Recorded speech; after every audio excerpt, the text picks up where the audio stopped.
بسم اللہ الرحمن الرحیم۔ السلام علیکم۔ ایک دیہاتی اپنے بیٹے کو کراچی کلفٹن کے ایک مشہور انگلش میڈیم سکول میں داخل کروانے لے گیا۔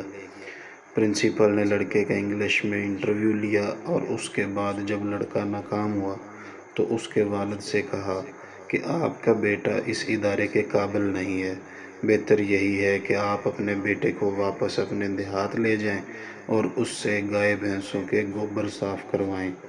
یہ ایک ایسا طنز تھا جس کو سن کر لڑکے کی آنکھیں سرخ ہو گئیں۔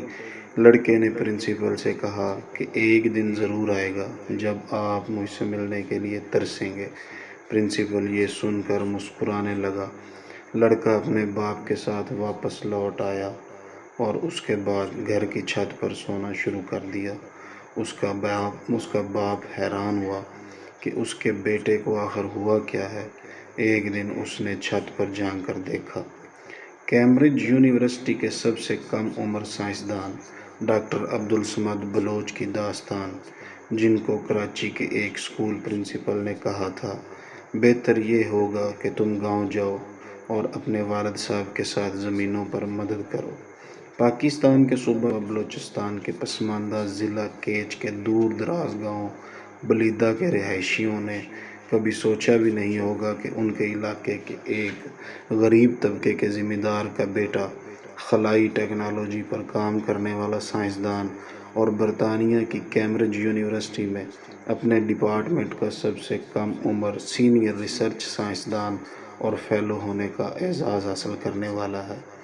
میرا تعلق ایک ایسے علاقے سے ہے جہاں پر تعلیم کا کوئی زیادہ رواج نہیں تھا، بلکہ پورے علاقے میں گنتی ہی کے چند لوگ ہوں گے جو خط وغیرہ پڑھ سکتے ہوں گے۔ میرے والد اور والدہ نے کبھی اسکول کا منہ نہیں دیکھا تھا، مگر بچپن ہی سے ان کی خواہش تھی کہ ہم پڑھ لکھ جائیں۔ ہم ذمہ دار ضرور ہیں اور زمینیں بھی کافی ہیں، مگر ہماری زمینوں پر وہ پیداوار نہیں ہوتی جو ہونی چاہیے۔ چنانچہ والدہ میری ضرورتیں پوری کرنے کے لیے کیا کیا کرتی تھیں بیان نہیں کر سکتا۔ اس سے بڑھ کر یہ کہ والد صاحب کو اقبال کے کچھ اشعار یاد تھے جو وہ مجھے اور میرے بھائیوں کو ہر وقت سنایا کرتے تھے، جس سے ہمت بندھ جاتی تھی۔ پڑھائی میں میری دلچسپی کو دیکھتے ہوئے والد صاحب ہمیں ساتھ لے کر کراچی کے علاقے لیاری پہنچ گئے۔ جب میں پہلی مرتبہ کراچی گیا تو یقین کریں کہ مجھے ایسے لگا کہ یہ کوئی اور ہی دنیا ہے۔ لوگ، گاڑیاں، ٹریفک اور روشنیاں دیکھ کر حیرت زدہ رہ گیا تھا۔ رات کے وقت جلتی لائٹیں دیکھ کر مجھے ایسا لگا کہ جیسے میں کسی روشنیوں کے شہر میں پہنچ گیا ہوں۔ لیاری میں ایک اردو میڈیم سکول میں داخلہ لیا، مگر جلد ہی اندازہ ہو گیا کہ جب تک انگریزی اچھی نہیں ہوگی اس وقت تک ترقی کرنا ممکن نہیں ہے۔ اس صورتحال کا اندازہ ہونے کے بعد والد صاحب کو بتایا کہ مجھے انگلش میڈیم سکول میں داخلہ لینا ہے، جس پر والد صاحب مجھے کلفٹن کراچی میں واقع شہرت یافتہ سکول لے گئے، جو کہ ان کی استطاعت سے بڑھ کر تھا، لیکن انہوں نے میرے شوق کی خاطر مجھے وہاں پڑھانے کی ٹھان لی تھی۔ میں ایک دیہاتی بچہ تھا جو شہری طریقے تو زیادہ نہیں جانتا تھا، مگر میرے پاس والدین کا دیا ہوا اعتماد اور کچھ کر گزرنے کا حوصلہ تھا۔ اس موقع پر پرنسپل نے اپنے دفتر میں والد صاحب کی موجودگی میں میرا انٹرویو لیا اور انگریزی ہی میں مجھ سے بات چیت شروع کر دی۔ حالانکہ والد صاحب نے پرنسپل کو پہلے بتایا تھا کہ یہاں داخلہ لینا ہی اس لیے چاہتا ہے کہ اس کی انگریزی بہتر ہو سکے۔ صورتحال یہ تھی کہ انگریزی تو مجھے آتی نہیں تھی، مگر سمجھ لیتا تھا۔ سب سے پہلے انگریزی میں میرا نام پوچھا، جس کا میں نے اردو میں جواب دیا۔ اس کے بعد انہوں نے پوچھا کہ والد صاحب کیا کرتے ہیں۔ میں نے بتایا کہ زمینوں پر کام کرتے ہیں۔ اس طرح انہوں نے کچھ اور سوال پوچھے، جس میں سے کچھ سمجھ میں آئے اور کچھ نہ آئے۔ شاید ان کو اردو میں میرے جواب ناگوار گزرے، حالانکہ میں نے ان کو یہ بتانے کی بھی کوشش کی تھی کہ اگر مجھے داخلہ مل گیا تو میں بہت جلدی امپروو کر جاؤں گا، مگر اس کے باوجود انہوں نے آخر میں مجھے کہا، بہتر یہ ہوگا کہ تم گاؤں جاؤ اور اپنے والد صاحب کے ساتھ زمینوں پر مدد کرو۔ اس نے میرے باپ کی طرف اشارہ کرتے ہوئے کہا کہ آپ اپنے بیٹے کو اپنے ساتھ واپس گاؤں لے جائیں اور یہ گائے بھینسوں کے گوبر صاف کرے گا، کیونکہ اس کی اوقات اس ادارے میں پڑھنے کی نہیں ہے۔ مجھے نہیں لگتا کہ یہ اس ادارے میں ٹک پائے گا، اور آپ کے بیٹے میں اتنی اہلیت ہے ہی نہیں۔ پرنسپل کے الفاظ سن کر میرے والد کے چہرے پر پریشانی کے آثار نمایاں تھے۔ یہ ایسے الفاظ تھے جن کو سن کر میری آنکھوں میں آنسو آ گئے تھے، جبکہ والد صاحب مجھ سے نظریں چرا رہے تھے۔ میں نے بغیر سوچے پرنسپل سے کہا کہ کچھ عرصہ بعد آپ مجھ سے ملنے کے لیے ترسیں گے۔ میری بات سن کر پرنسپل نے مسکرانا شروع کیا۔ یہ بہت بڑی بات تھی جو میں نے کہی تھی، اور وہ بھی بغیر سوچے سمجھے۔ لیکن اب میں نے سوچ لیا تھا کہ میں کچھ بن کر دکھاؤں گا۔ میں اس وقت 7ویں کلاس کا طالب علم تھا۔ میرا دل ٹوٹ سا گیا، مگر میری تو تربیت ہی کچھ اس طرح ہوئی تھی۔ مجھے تو حوصلے اور عزم کا سبق سکھایا گیا تھا۔ میں واپس اپنے باپ کے ساتھ گاؤں آ گیا۔ میں نے ابا جان سے کہا کہ میں چھت پر ہی سو جایا کروں گا۔ ابا جان حیران ہوئے کہ اتنی سردی میں باہر چھت پر کیسے سوئے گا، لیکن میں نے یہ سوچ لیا تھا کہ میں اب نیلی چھت کے نیچے ہی سویا کروں گا۔ ابا جان نے مجھ سے پوچھا کہ بیٹا ایسا کیا ہے، تم ایسا کیوں کر رہے ہو، یوں کھلے آسمان کے نیچے کیوں سو رہے ہو؟ میں نے ابا سے کہا، ابا جان، پرنسپل کی باتیں سن کر میرا دم گھٹ چکا ہے۔ میں آزاد فضا میں سانس لینا چاہتا ہوں۔ میں ان تاروں کو محسوس کرنا چاہتا ہوں۔ میری منزل اتنی ہی دور ہے جیسے کہ یہ تارے۔ میں جانتا ہوں کہ زندگی میں مجھے بہت ساری مشکلات کا سامنا کرنا پڑے گا، لیکن میں وہ منزل حاصل کر کے ہی رہوں گا۔ بیٹے کی بات سن کر باپ کی آنکھوں میں آنسو جاری ہو گئے۔ باپ نے کہا، بیٹا، میری دعائیں تمہارے ساتھ ہیں۔ تم اس پرنسپل کی باتوں کو دل پر نہ لو، بلکہ ہمت اور عزم سے اپنی محنت جاری رکھو۔ انشاءاللہ تجھے اپنا مقام ضرور ملے گا۔ یہ بات تو ذہن نشین ہو گئی تھی کہ انگریزی سیکھنا لازم ہے۔ لیاری ہی میں ایک انگلش میڈیم اسکول کے بینرز اور پوسٹرز لگے ہوئے تھے۔ میں نے والد صاحب سے کہا کہ مجھے اس اسکول میں داخل کروا دیں۔ انگریزی سیکھنے کے لیے میں نے خود ہی کوشش کر دی۔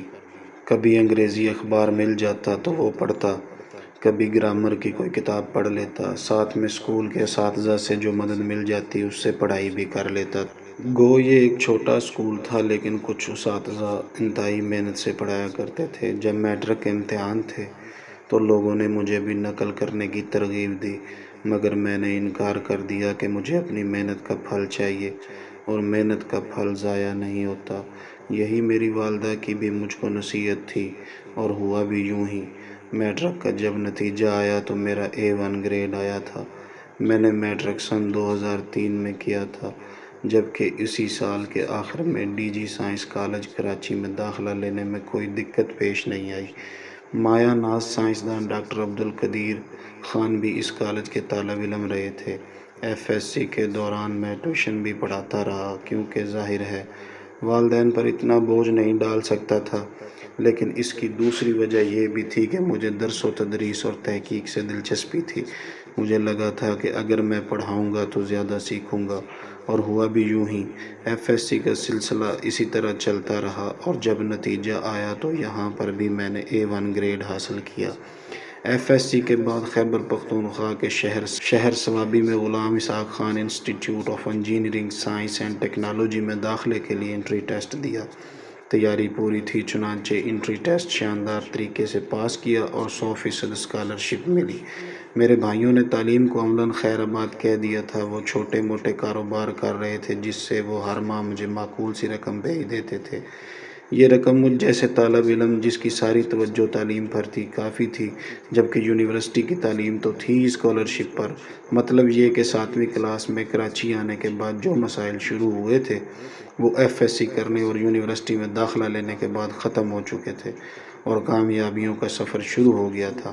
آج اگر میں تحقیق سے وابستہ ہوں، پروفیسر فضل احمد خالد کی ترغیب اور حوصلہ افزائی تھی کہ میں نے یونیورسٹی ہی میں فیصلہ کر لیا تھا کہ مجھے تحقیق سے وابستہ ہونا ہے۔ یونیورسٹی سے میں 2009 میں فارغ ہوا اور اسی سال Engro polymer and chemical Karachi میں ملازمت شروع کر دی۔ 1 سال تک ملازمت کرتا رہا۔ اس دوران تحقیق اور اعلیٰ تعلیم کے مختلف اسکالرشپ پروگرامز اور اداروں سے رابطے کرتا رہا، جس کے بعد مجھے جاپان، کوریا، کینیڈا، جرمنی، امریکہ اور ابوظہبی سے اسکالرشپ کی آفر آئی۔ ایم فل اور ریسرچ کرنے کے لیے سب سے بہترین آفر خلیفہ یونیورسٹی ابوظہبی سے ملی، کیونکہ اس کے ساتھ امریکہ کی MIT یونیورسٹی کا بھی تعاون تھا۔ دوسری بات یہ کہ ریسرچ کے دوران ان کا اعزاز یہ ایک اچھی تنخواہ جتنا تھا، جس کی وجہ سے میں نے اس کو قبول کر لیا تھا۔ اس کے بعد scholarship he university of Tokyo سمیت بہت سی عالمی اداروں میں ریسرچ کی اور PhD مکمل کی۔ PhD کے دوران میری تحقیق زیادہ تر گرافین نام کے ایک مادے پر تھی، جس کو استعمال کر کے مختلف آلات بنائے۔ یہ ریسرچ بہت سے بین الاقوامی جریدوں میں شائع ہوئی۔ جب میری ریسرچ شائع ہوئی تو مجھے امریکہ، ابوظہبی، برطانیہ اور ٹوکیو سے مختلف آفرز آئیں۔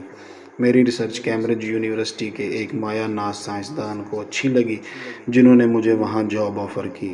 ویسے تو تنخواہ اور مراعات کے حساب سے بہتر آفر ابوظہبی سے تھی، مگر اب میرا مقصد تنخواہ نہیں بلکہ اگلی منزل تک پہنچنا تھا۔